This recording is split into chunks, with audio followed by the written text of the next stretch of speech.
उत्तराखंड बेरोजगार संघ के अध्यक्ष बॉबी पवार ने खड़िया खनन प्रभावित क्षेत्र कांडा का भ्रमण कर खनन से हुए नुकसान का जायजा लिया। इस दौरान उन्होंने खनन प्रभावित ग्रामीणों से भी बातचीत करते हुए उनके विस्थापन तथा उन्हें उचित मुआवजा देने की भी मांग की। बॉबी पवार ने कहा कि जिस तरीके से उत्तराखंड में अवैज्ञानिक तरीके से खनिजों का दोहन हो रहा है, उससे स्थानीय गाँवों के साथ साथ पर्यावरण को भी भारी नुकसान पहुँच रहा है। उन्होंने सकारात्मक पहल के लिए नैनीताल हाईकोर्ट का आभार जताते हुए कहा कि प्रदेश सरकार को बागेश्वर में हो रहे खड़िया खनन पर पूरी तरीके से रोक लगानी चाहिए, ताकि यहाँ के गोचर, पनघट, नदी नालों, प्राकृतिक जल स्रोतों को संरक्षित किया जा सके। भ्रमण में उनके साथ आंदोलनकारी त्रिभुवन चौहान, भूपेंद्र कोरंगा सहित अन्य भी शामिल थे।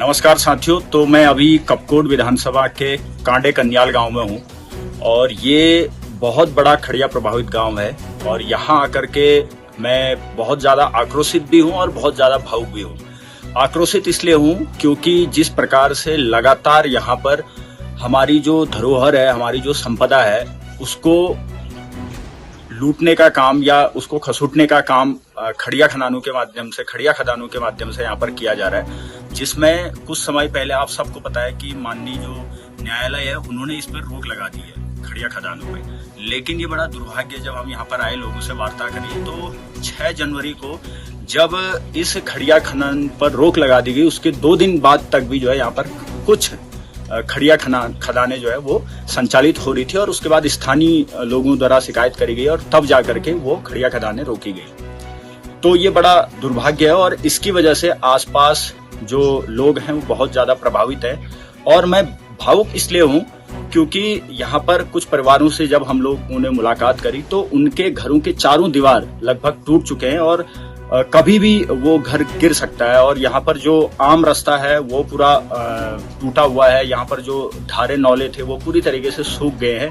तो ये कहीं ना कहीं एक बहुत बड़ा दुर्भाग्य है और इस वीडियो के माध्यम से मैं ये कहना चाहता हूँ, आज हम लोग उत्तराखंड बेरोजगार संघ के जो अध्यक्ष बॉबी पवार जी और त्रिभुवन चौहान जी जो केदारनाथ उपचुनाव में प्रत्याशी रहे, हम लोगों ने यहाँ का दौरा किया और कई खड़िया खदानों के आसपास जो प्रभावित लोग हैं हम वहाँ पर गए।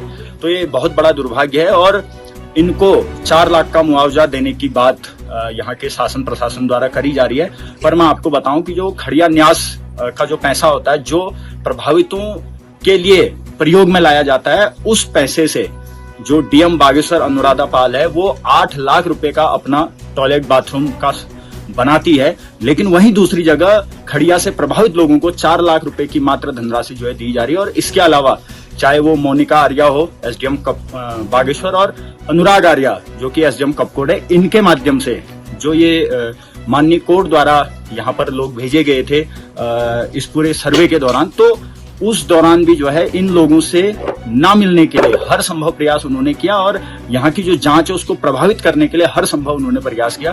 तो इस वीडियो के माध्यम से मैं यही कहना चाहता हूँ कि हम लोग इस लड़ाई को अंजाम तक पहुंचाएंगे और यहाँ की जो धरोहर है, यहाँ की जो लोग प्रभावित इस खड़िया खनन से हुए उसको बचाने के लिए अपना हम लोग हर तरीके से जो है संघर्ष करेंगे। आज हमने बागेश्वर में जो खड़िया खनन प्रभावित जो क्षेत्र थे उसका दौरा किया और उस दौरे में पाया कि किस प्रकार से बहुत अवैज्ञानिक तरीके से यहाँ पर जो खड़िया खनन है उसको किया जा रहा है।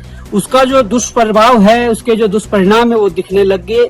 हमने कई परिवारों से जाकर बात की और वहां पर देखा गया कि कई मकान पूरी तरीके से वहां पर दरारें अंदर से पड़ गई है, कई मकान गिरने को तैयार है।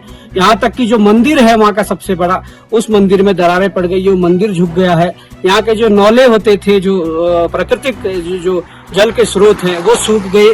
तमाम प्रकार के इस प्रकार की जो चीजें देखने को मिली, ये बड़ा दुर्भाग्य है कि इस प्रकार से अवैज्ञानिक तरीके से यहाँ खनन किया जा रहा है।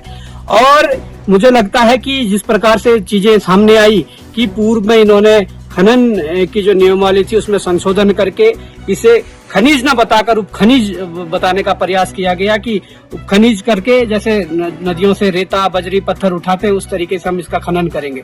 ये बड़ा दुर्भाग्य है। आसपास बांज का जंगल है और किसी गांव में सड़क जाने के लिए अगर बांज का जंगल आता है, देवदार का जंगल आता है, तो कहीं ना कहीं उस गांव के लिए सड़क जाने के लिए भी रास्ता नहीं बन पाता है। तो आज अगर इस प्रकार से मुख्यमंत्री पुष्कर सिंह धामी जी की सरकार में इस प्रकार से ये खनन अवैध तरीके से हो रहा है, 5 किलोमीटर के दायरे में इतनी खदानें हैं, और मैं एक खदान अभी नीचे देख रहा था, एक खदान जो आधे से 1 किलोमीटर के दायरे में, और उसमें लगभग दर्जनों पोकलें खड़ी हुई है। तो ये कौन सा खनन करने का तरीका है?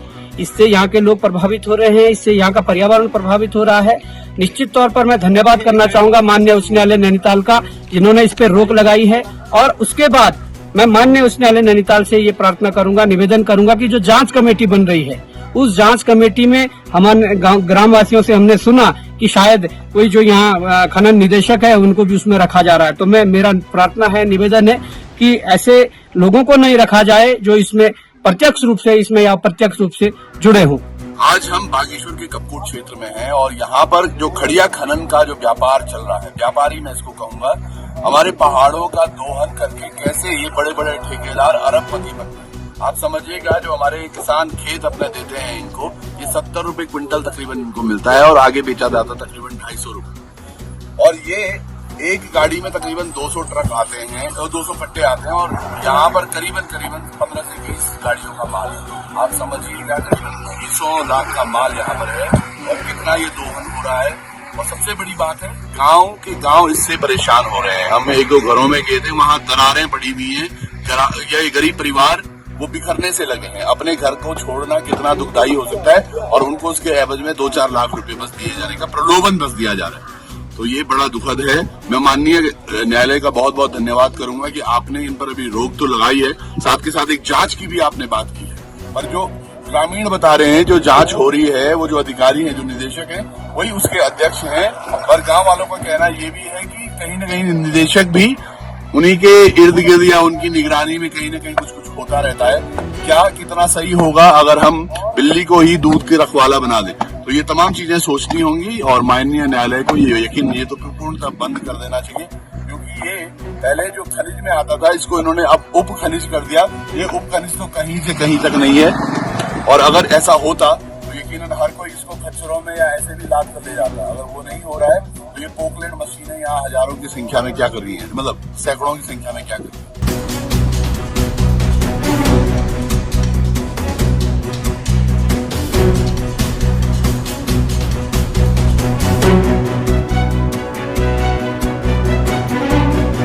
CCN न्यूज के लिए ब्यूरो रिपोर्ट, बागेश्वर।